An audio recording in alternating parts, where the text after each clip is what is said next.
After multiple fires at two long vacant buildings on Decker Boulevard, questions remain about what caused the fires and what the future holds for the properties. Neighbors say they've watched the buildings sit empty for years now and would like to see something take their place.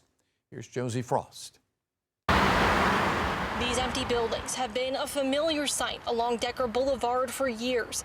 Once home to popular chain restaurants, the properties have sat vacant with little activity until last week when both caught fire. I've been on this side of town since I've been 15, and I don't think I remember that building being open, but maybe one of the years that I was here.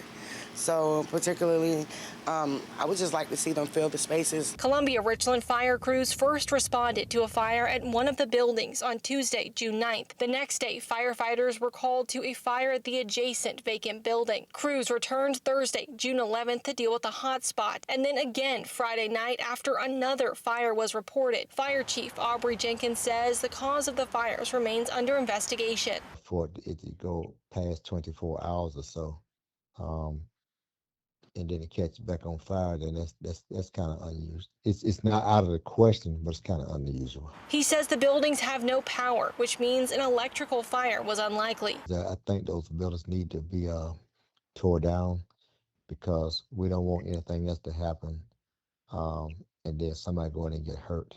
So I think both of them need to be torn down. While the Richland County Fire Marshal works to determine what started the fires, many neighbors say they're more interested in what comes next for the properties. They say the empty buildings have sat unused for too long and would like to see something that better serves the community.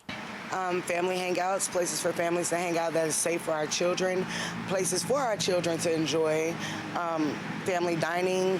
This area lacks a lot. Josie Frost, News 19, WLTX. Well, we did reach out to the property owners who asked about their plans for the buildings following the fires, but they did not return our calls. We also reached out to the fire marshal for an update on the investigation, but again, have not received a response.